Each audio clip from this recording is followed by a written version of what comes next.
Welcome everybody. I'm Dr. Sean Tabrizi at Tabrizi Family Chiropractic. Our initial 2 to 4 weeks of the protocol for treatment is going to include stretching out muscles that have chronically become tight on a lot of us, whether it's due to sedentary lifestyle, occupation, we're sitting for long periods of time throughout our days. A lot of us also, we tend to sleep in some improper positions. So we're going to be addressing these issues and we're going to be equipping you to be able to address these issues at an at-home setting. Good news is it's not going to be full yoga sessions where we have to spend 30 minutes out of our day doing it. It's just going to be a couple minutes every day of doing certain stretches that have a lot of influence over our spines and they're putting a lot of pressure on us.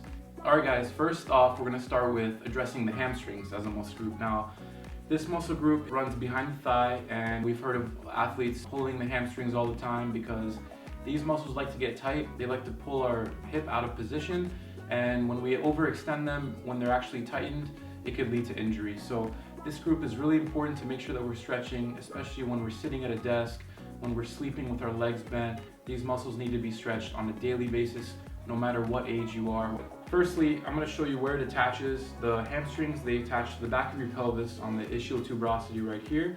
So when they're actually tight and contracted, like mine are getting right now, when your knee is flexed, your hamstrings are in a contracted, shortened position. So these muscle fibers are now contracted without me even actually using them. So when I get up to walk after a period of 30 minutes or so, these muscles are now in a tightened position, and if I don't stretch them out, they're going to pull on their attachment. When their attachment is the back of your pelvis, if they're pulling that pelvis downward, it's going to cause compression in your lumbar spine, and that's going to cause pain over time. So that could be one of the factors causing your lower back pain. So we're going to go ahead and address that today. Alright guys, so the first variation of stretching out the hamstrings, we're going to use a towel, something that we all have at home that we can use. You're going to lie down on a flat surface, and you're going to go ahead and put the towel under your foot. So we're going to be stretching the left leg in this example. The right leg, the uninvolved side, you're going to make sure that that leg is nice and relaxed. But we're going to go ahead and start this stretch here. We're going to bring the leg up, and once you feel the stretch, you're going to hold it at that position. Now, my uninvolved leg, the right leg, you see how that leg is completely relaxed. Now, if I were to start bending this leg, this knee, I'm starting to tilt my pelvis, and that's not engaging the hamstrings on this left leg, and I can actually bring my leg much further into a stretch now. And that's essentially cheating the stretch. So you need to make sure that your uninvolved leg is completely relaxed on the table or on the floor so that you can fully target the intended muscle, which is your left side of the hamstring group. Now, by definition, the normal length of your hamstrings is going to be 90 degrees of hip flexion. So currently we're doing a static form of the stretch. Static meaning we're just holding it, we're not moving it. A dynamic stretch would include pushing into resistance for 5 seconds. So using about 25% of your strength, you're going to go ahead and push against the towel in a downward position. So I'm pushing towards the floor right now, and I'm resisting with my arms. And then after a period of 5 seconds, I'm going to go ahead and relax. I'm going to take a deep breath in, let it out, and then I'm going to go a little bit further. Now that opens up the muscle group. It's not magic. How that happens is by reciprocal inhibition. When I'm pushing, I'm actually activating the antagonist muscle group, which are my quads, and I'm shutting off the hamstring muscle group. When the quads are actually being activated and the hamstrings are shutting off, it allows me to go into a further stretch when I go ahead and relax after a period of 5 seconds. So you're going to go ahead and do that about 5 or 6 times, and you're going to notice an improvement in the range of motion with your stretch. So if you go ahead and push down, hold for 5 seconds, and relax, take a deep breath, and then move the muscle to its new end range. Alright guys, now we're going to show you another very important muscle, the hip flexor, the iliopsoas muscle. This muscle goes from the lesser trochanter of your femur, which is the leg bone, and it goes through the front of the actual groin region and attaches to your lumbar spine.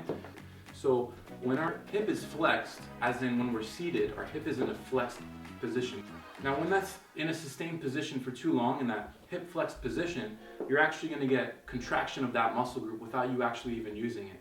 So a lot of us, are seated throughout our day, whether it's while we're sitting at work, whether it's while we're driving, whether it's while we're sleeping and one of our legs are bent. So when you wake up in the morning or after a period of working or driving, this muscle is actually going to be pulling on its attachment. So when it's pulling on the lumbar spine, it's actually going to cause compression of those areas. So So what we need to do is make sure that we're lengthening that muscle back out so it's not causing chronic tightness. So we're gonna go ahead and show you the first way to stretch this muscle out. So we're gonna go ahead and put the uninvolved leg on a soft surface so that our knee is not getting compressed. We're gonna have the front leg at about a 90-degree angle, and we're gonna have our chest up.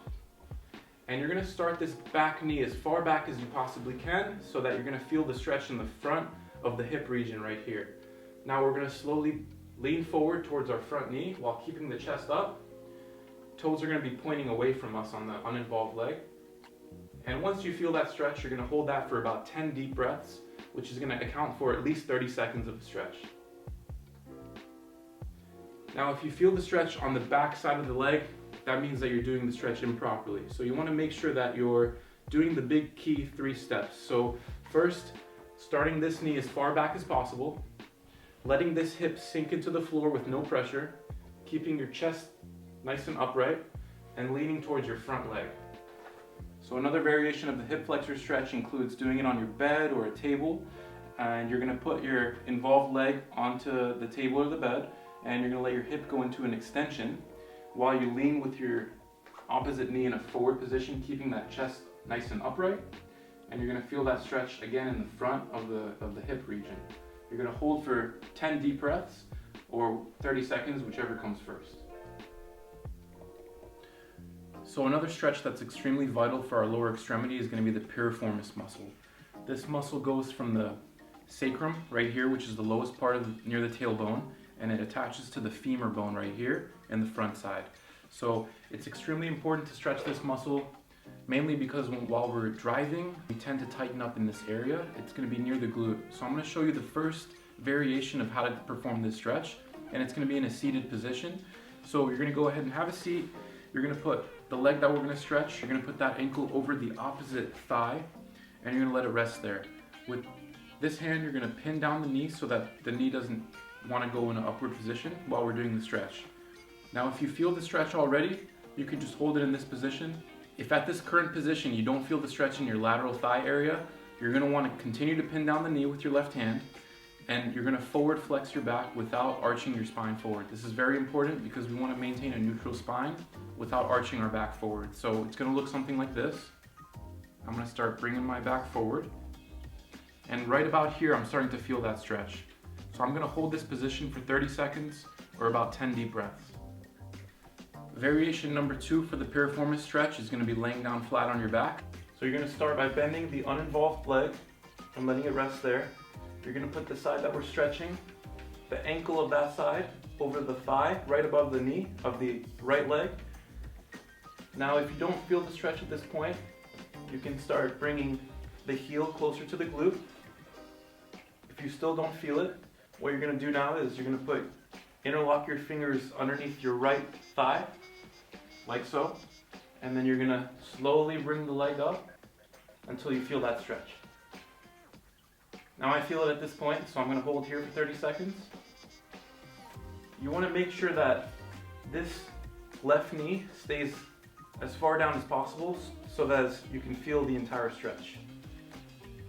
If I bring the leg up, you see how I can bring it further, whereas if I pin it down, I can go further into a stretch. Another way to do this stretch, you can use a towel like so, roll it up, put it under the leg,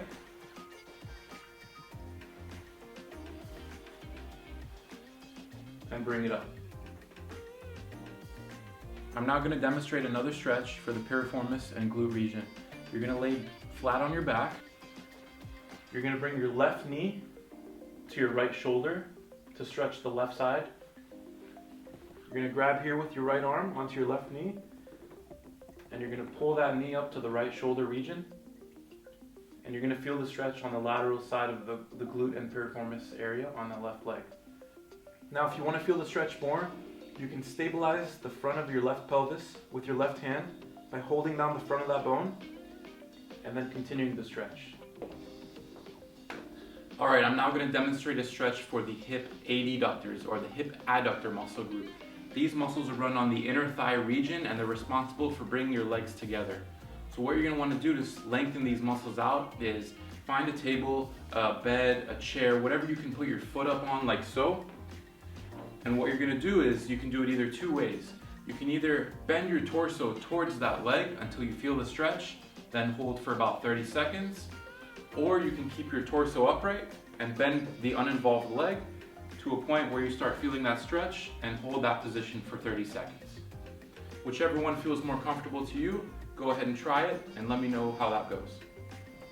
All right, that's gonna conclude it for the lower extremity series of stretches that we are prescribing for the initial protocol of care. Please feel free to ask myself or anybody else on the team if you may have any questions about any of these stretches so that we may be able to better assist you in the process of getting you underway in the initial protocol of treatment. Thank you and have a good day.